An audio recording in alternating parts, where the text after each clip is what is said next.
Welcome back to my channel. Today we will learn about the issue that has detonated like a powder keg beneath the glamorous surface of The Bold and the Beautiful, a tale so dark and twisting that even the most seasoned Forrester or Spencer loyalist could scarcely have imagined it. In a span of hours, the fragile remnants of a family bond have been obliterated, a mother has fallen, a daughter has crossed the final moral threshold, and Sheila Carter, already a living legend of scandal, has positioned herself once more at the scorching center of a crime that could shatter every life orbiting hers. To understand the enormity of what has happened, we must begin with the months-long fissures that have grown between Poppy Nozawa and her daughter Luna, fissures that widened with every reckless decision Luna made in her obsessive pursuit of belonging and paternal affection, and that finally split open in a single, catastrophic confrontation. Poppy had spent years burying secrets, sacrificing her own peace to keep Luna insulated from the worst of the world, yet recent events ripped away whatever maternal authority she once commanded. Luna's involvement in 2 poisonings, lethal acts cloaked in desperation, dragged Poppy into the orbit of the LAPD, forcing her to taste the terrifying possibility of prison and public ruin. Though she ultimately stayed a free woman, the ordeal left her shaken and furious, convinced that Luna's spiraling choices would eventually destroy them both. Luna, for her part, saw only hypocrisy. To her mind, Poppy's so-called protection had been nothing but a cage of half-truths, and the moment the bars bent, Luna bolted headlong into danger, refusing to recognize any motherly claim that Poppy still tried to assert. Their arguments grew louder with every passing day until mother and daughter scarcely recognized the other, Poppy pleading, Luna sneering, each iteration chipping away at the last shards of affection. When Luna stormed into their shared apartment on that fateful evening, the rage was already simmering. She had her handgun hidden inside her purse, recently purchased from an underworld contact with one explicit purpose: to remove Steffi Forrester permanently should Steffi block Luna's reunion with Finn. But the hate simmering in Luna's bloodstream needed an outlet immediately, and Poppy, trembling with exhaustion and dread, provided a target too near to spare. Words erupted like shrapnel. Poppy accused Luna of dragging an entire family through nightmare just to feed her ego. Luna hissed that Poppy's brand of motherhood was nothing but cowardice disguised as love. Poppy threatened to call the police herself if Luna did not abandon her vendetta. Luna laughed in her mother's face, and in that fractured instant all logic, every last whisper of restraint, vanished. Luna's hand reached into her purse, metal glinted as she drew the gun. Poppy raised her palms in an instinctive plea, but before remorse could catch up, Luna squeezed the trigger. The shot roared through the small living room. The recoil jolted Luna backward, the bullet tore into Poppy's chest. She fell, eyes wide with a cocktail of disbelief and maternal sorrow that Luna would never be able to erase from memory. Blood spread across the carpet in a vicious stain, and the silence that followed was deafening. No sirens yet, no screams, but Luna's ragged breathing, the only sound the echo of a life unraveled in a single pull of a trigger. Shock froze Luna in place for endless seconds, until survival instincts kicked in. 2 earlier killings had been silent, subtle, almost bloodless. Slow poisons that required patience, not gunfire. This was different. The smell of gunpowder, the sight of pulsing red, the weight of the cooling gun in her hand shoved her over the edge of hysteria. She needed help, but not from the police or Finn or anyone with a conscience. Only one person had ever proven willing to wade through crime and chaos for the sake of family: Sheila Carter. With trembling fingers, Luna dialed Sheila's encrypted number. What followed was a frantic confession. Half sob, half plea, for rescue. Sheila, who had sensed for weeks that her granddaughter's trajectory was barreling toward disaster, did not hesitate. Whether out of genuine love or the reflexive thrill of control, she promised Luna she would fix everything. Within 30 minutes Sheila materialized at the apartment, dark hair tucked beneath a cap, latex gloves already on. One glance at Poppy's lifeless body and Sheila understood the stakes. She issued curt instructions. Wipe every surface, collect the spent casing, trust her completely. Luna, half catatonic and drenched in guilt, obeyed without protest. Together they wrapped Poppy in a shower curtain, cleaned the blood with industrial bleach Sheila had brought, and loaded the body into the trunk of Sheila's car under the cover of midnight. The plan, Sheila said, was simple: transport Poppy to a remote canyon, bury her deep enough that wild animals and flash floods would do the rest. If the police came, Sheila would claim full responsibility, an impulsive act born of an argument that spiraled out of control. She had long ago resigned herself to the possibility of prison. Sacrificing her freedom to save her granddaughter felt almost poetic, a final statement of twisted devotion that would cement her legacy. Luna, though horrified by the offer, lacked the strength to refuse. They drove in silence to the mountains north of Los Angeles, wind howling against the car as if mourning with them. Under a cloud-shrouded moon they dug for hours, earth damp and heavy, until Poppy's form disappeared beneath the soil's dark embrace. Sheila recited a quiet prayer, whether for Poppy's soul or for their own damned spirits even she could not say, then covered the grave with branches and rocks. By dawn they were back on the freeway, hands raw, clothes ruined, hearts racing in dreadful synchronization. The cover-up, however, was less secure than Sheila believed.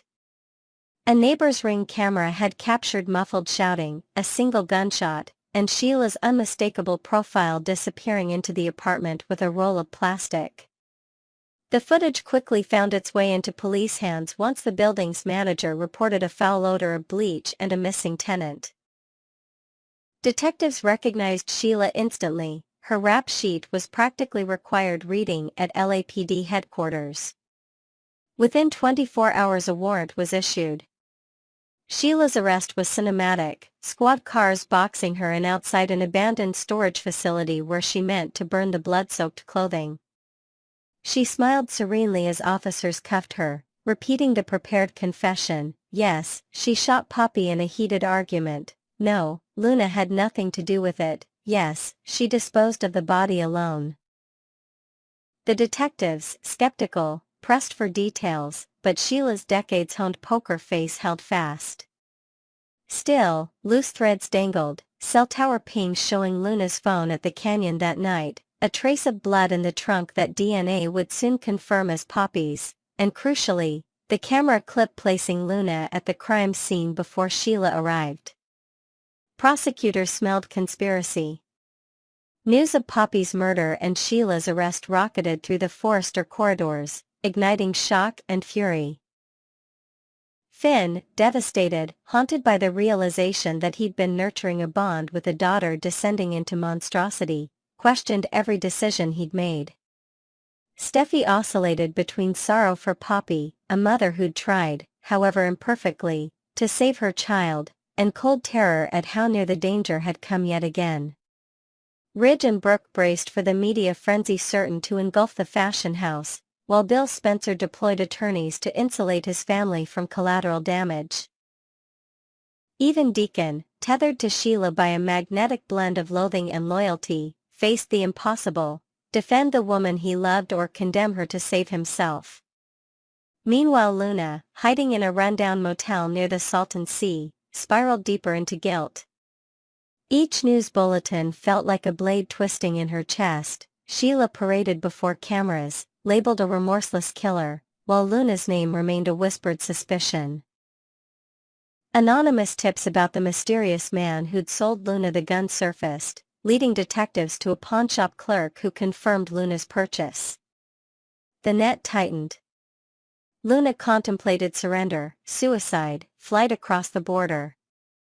Memories of Poppy's final expression, shock, sorrow, maternal devastation, played on loop until Luna's mind frayed. In a moment of clarity she dialed Finn, craving absolution she knew she didn't deserve. The call went unanswered but triggered a trace that pointed police directly to her motel. Sirens converged as dawn broke. Luna, drained and shaking, stepped outside with hands raised, whispering apologies to a mother now lost forever. In simultaneous interrogation rooms at downtown headquarters, Sheila and Luna faced the stark reckoning of their intertwined fates. Luna, shattered, confessed everything: her rage, the gun, the fatal shot, Sheila's effort to protect her. Sheila begged detectives to ignore Luna's delusional guilt, insisting the girl was traumatized and confusing memories. But forensic evidence and Luna's tear-streaked testimony aligned too neatly to dismiss. Prosecutors prepared dual charges: second-degree murder for Luna, accessory after the fact and obstruction for Sheila, with potential enhancements for concealing a homicide and desecrating a corpse. The seismic backlash shook every corner of Los Angeles high society. Media dubbed Luna the Socialite Slayer, feeding on the irony of a young designer once poised for runway glory now facing a lifetime in prison. Public sympathy for Sheila evaporated, redemption arcs collapsed under the weight of fresh bloodshed.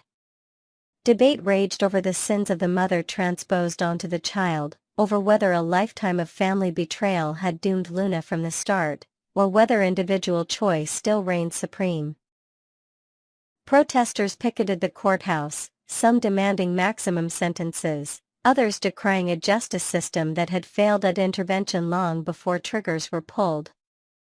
Finn and Steffi stood united but hollowed, forced to explain to Hayes why Auntie Poppy would never visit again and why big sister figure Luna would not be coming home. The Forrester board scrambled to distance the brand from scandal, severing Luna's design credits, scrubbing archives of her brief tenure. In quiet moments Finn replayed every interaction with Luna, torturing himself with what-ifs. What if he had pushed therapy harder, supervised her daily, recognized the gun's bulge beneath her jacket? Steffi, though grateful to be alive, mourned the cycle of violence that seemed to orbit their family like a curse. At arraignment Luna pleaded not guilty, her attorney arguing diminished capacity under extreme emotional disturbance, while Sheila pleaded guilty to lesser charges, a final act of sacrifice to lighten her granddaughter's sentencing exposure. The court, unmoved, remanded both women without bail pending psychiatric evaluations. Behind reinforced glass, Sheila pressed her palm to Luna's, whispering that she would love her always, that family meant never abandoning each other. Luna sobbed but said nothing, her mind drifting to Poppy's lullabies back in Tokyo, before destiny rerouted her into the labyrinth of LA's most dangerous dynasties. What unfolds next will test the limits of forgiveness and the elasticity of blood ties in a city where secrets rot beneath golden facades. Will a jury believe in Luna's capacity for rehabilitation? Will Sheila's lifetime ledger of sins forever overshadow her final bid for redemption? Can Finn and Steffi find peace in the wreckage, or will this tragedy seed fresh grudges that bloom into new wars? Next, we will dive deep into the swirling drama surrounding Hope Logan, Carter Walton, and the intricate web of relationships on The Bold and the Beautiful. As we gear up for an emotionally charged week starting May 26, 2025, shocking twists and heartfelt moments await. Carter is poised to make a life-changing move by proposing to Hope, but with her past rejections and current entanglements, will this engagement lead to a walk down the aisle? Let's explore this captivating storyline with fresh insights, expanded details, and a closer look at the motivations and emotions driving each character through this dramatic chapter. A proposal on the horizon, Carter's bold move. In an unexpected turn of events, Carter Walton, Forrester Creations' suave and steadfast COO, is ready to take a monumental step in his relationship with Hope Logan. During the week of May 26, 2025, viewers will witness Carter meticulously planning a proposal that promises to tug at heartstrings. Picture this. A beautifully adorned room at the Forrester mansion, softly lit with candles casting a warm glow, rose petals scattered delicately across the floor, and a nervous yet determined Carter adjusting his tie before the big moment. A spoiler image released by CBS captures him on bended knee, a velvet ring box in hand, while Hope sits on a plush sofa, her expression a mix of surprise and a tentative smile. This isn't just a proposal. It's a declaration of Carter's unwavering commitment to a woman who has faced countless romantic crossroads. But as fans know, Hope's history with proposals, most notably her repeated refusals of Thomas Forrester despite her deep feelings for him, casts a shadow of doubt. Will she embrace Carter's gesture with an open heart, or is this another chapter destined for hesitation? Adding to the intrigue, Carter's choice of timing feels both poignant and strategic. Sources close to the production hint that he's been inspired by recent events to solidify his bond with Hope, wanting to offer her stability amid personal turmoil. Imagine Carter rehearsing his speech in front of a mirror, poring over every word to ensure it conveys his genuine adoration. This isn't a spur-of-the-moment decision, it's the culmination of months of reflection on what Hope means to him. Yet, the question looms large. Does Hope see Carter as her forever, or is she swayed by external pressures and unresolved feelings lurking beneath the surface? Hope's heart, torn between past and present. Hope Logan's romantic journey on the bold and the beautiful has been nothing short of a roller coaster, marked by passion, heartbreak, and indecision. Her past with Thomas Forrester remains a significant touchstone. Despite professing her love, she couldn't bring herself to accept his multiple proposals, a decision that left fans reeling and Thomas shattered. Now, as Carter steps into the spotlight with a ring, the echoes of those refusals resonate. Is Hope truly ready to commit, or does her smile in that spoiler photo mask a deeper uncertainty? Insiders suggest that Hope has spent late nights journaling her thoughts, wrestling with whether she's moving too fast or if Carter is merely a safe harbor in a stormy sea of emotions. Moreover, her dynamic with Liam Spencer adds another layer of complexity to this unfolding drama. Liam, grappling with a devastating diagnosis of an inoperable brain tumor, has shifted his focus from personal survival to mending broken bridges for those he holds dear. Picture Liam in a quiet hospital room, his face pale but resolute as he scribbles notes on how to bring peace to Hope's life. His condition, while dire, has ignited a newfound selflessness. He's determined to see Hope happy, even if it's not with him.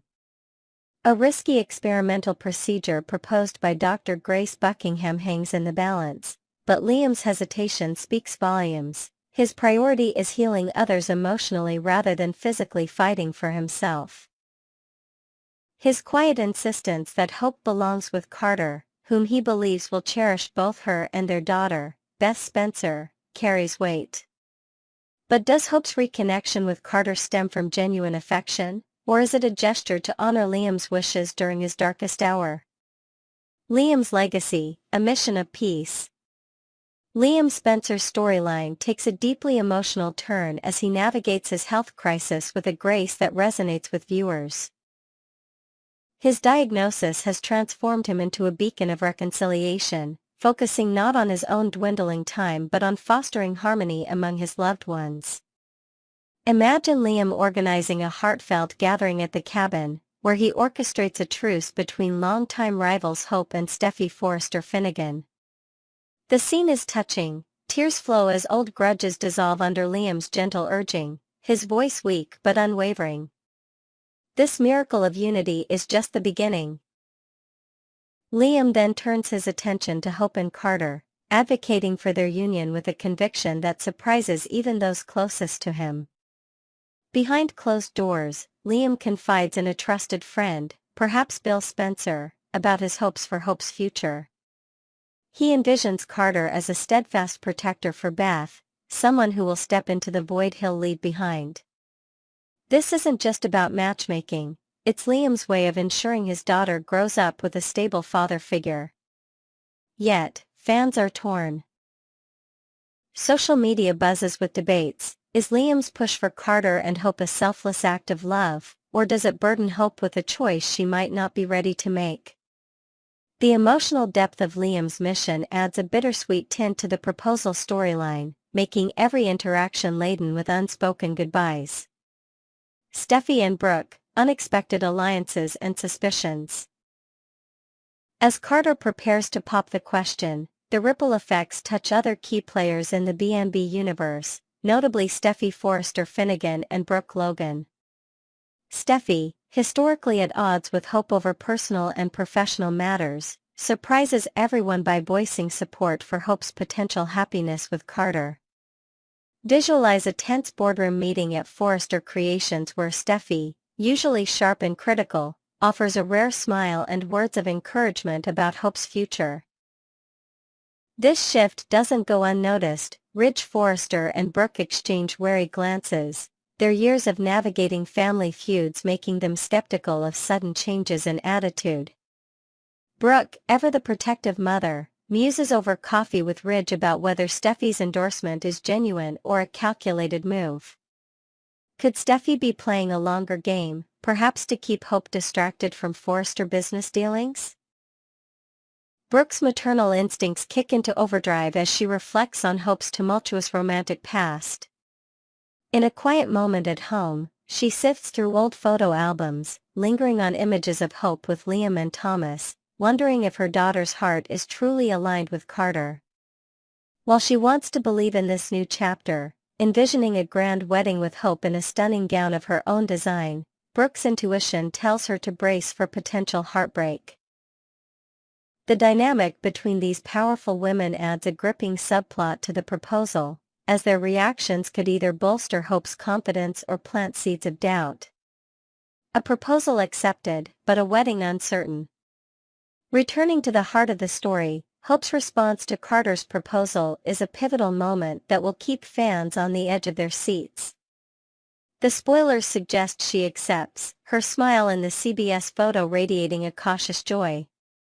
Imagine the scene extending beyond the snapshot. Carter slipping a dazzling emerald-cut diamond ring onto her finger, the room filled with a charged silence as Hope whispers, "Yes." Yet, in true B&B fashion, an acceptance doesn't guarantee a trip to the altar. Whispers from set insiders reveal that Hope might grapple with cold feet in private, confiding in a close friend like Donna Logan about her fears of repeating past mistakes. Is this engagement a true commitment, or a temporary balm for her aching heart?